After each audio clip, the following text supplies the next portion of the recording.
In 2021, what legal tools are available in Europe and in the US to fight for research and therapeutic freedom? I think what's important is this, that human beings need to be free, and they need to keep on being free. They need to keep on pursuing that which gives us our common humanity and our common dignity. Now, the truth is this, that there is a cultural myth that says you are no longer free, or the state says you cannot do this, or a cultural myth that says professional organisations need to submit to the prevailing cultural orthodoxy.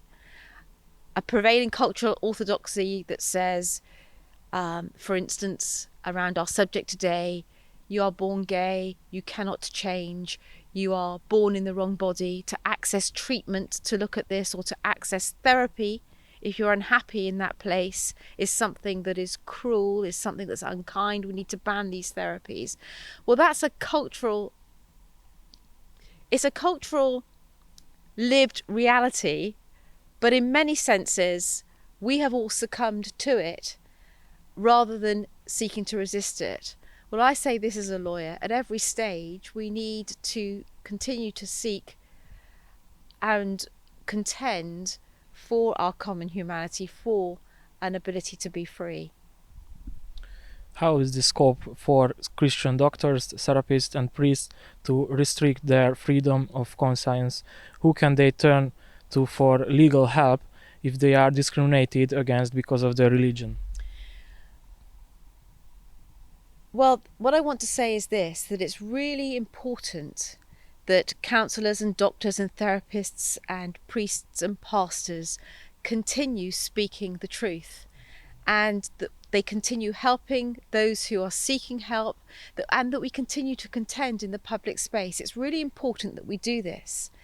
And should there be comeback as a result of doing that, should there be punishment as a result of doing that, then it's vital to seek out organisations like the International Federation for Therapeutic Choice and Counselling.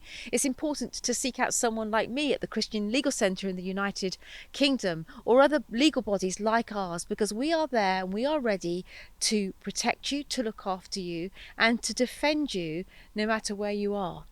So that's what's really important. The Hungarian government said no to LGBT propaganda targeting young people through the Child Protecting Act. What do you think about the law? I think that it's amazing that Hungary is seeking as a nation to protect her children. This is a really important act on behalf that the government has done.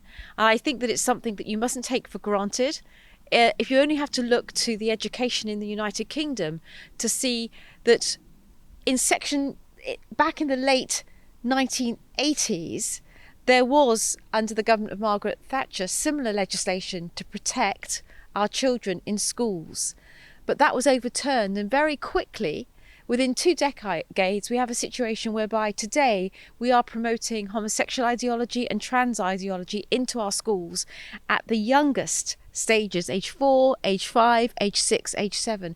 And indeed, teachers and parents are punished unless they comply, unless they conform to this ideology. So I think that it's really fantastic that the government has put this into place, because it's vital that our children are protected and that parents are the primary educators of their children. But please also be aware that it can very quickly be lost, and the cultural consensus can be that we should be promoting this to our children. As parents, what else can we do to protect our children from LGBT propaganda? Parents need to be parents. They need to understand that their children are a gift from God, and that it's their responsibility to raise them and to educate them. And I also think that we have a corporate responsibility as parents, particularly as Christian parents in the church, that we cannot think that we will have our children and then we will put them into a state system, a state schooling system, which we do in the United Kingdom, that promotes an LGBT, hard, secularist ideology, and think that they will return home or return to church believing what the parents believe. We as the parents have to raise up our next generation in our faith, in our belief system, to believe in marriage, to believe in beauty, to believe in the freedom and the truth that Christianity brings. That is something that's beautiful. That's what makes children well and healthy and happy and whole.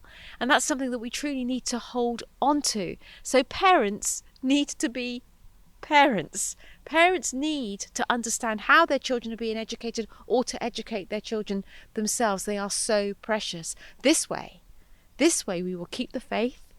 We will help our children to be healthy, to be happy, to be safe. This is how we build the next generation and build a happy generation.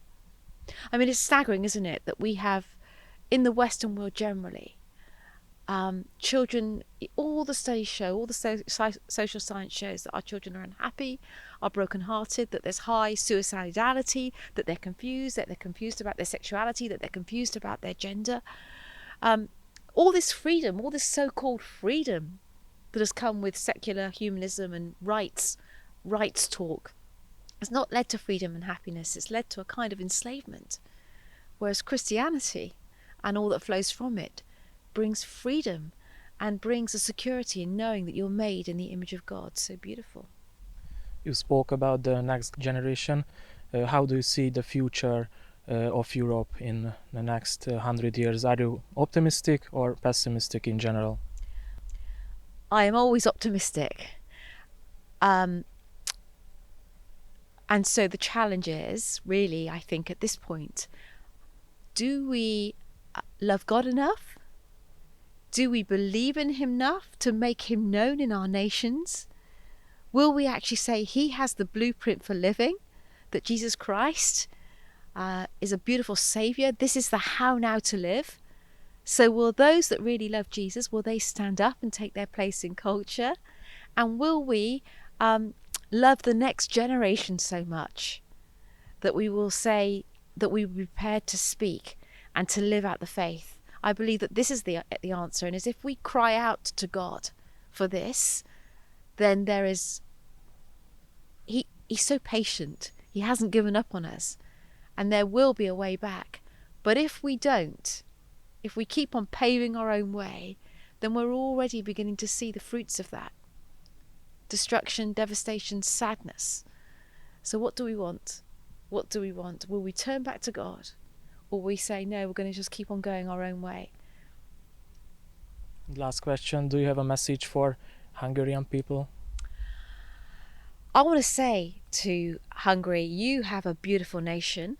And I also want to say that hold fast to where you are right now, but don't take it for granted. It's really important that you continue to promote Christianity, the truth of Jesus Christ in the public space, that you hold on to your schools, that you hold on to your faith, that you continue to resist the hard secular liberal agenda that's coming your way. Understand that unless this is held tight to within government and within your schools, then very quickly the other agenda can come in. I know that you have elections soon, so in those elections know that they're really important, because if representatives come in that are promoting a hard secularist agenda, then the lights can go out very quickly. It won't take long. So do not take for granted where you are at, and believe that it can change very fast, even in Hungary. I mean, who would have imagined Great Britain the way that she is? Who could possibly have imagined that in Great Britain teachers would lose their jobs for refusing to promote a sexual agenda in school? Who would have imagined that doctors would lose their jobs for refusing to say that a biological man was a biological woman? Who would have imagined that children would be removed from school because their parents were described as transphobes because they asked a question around transgender ideology being promoted in schools? Who would have imagined all these things in Great Britain? Well, it's happened. Don't let that happen in Hungary.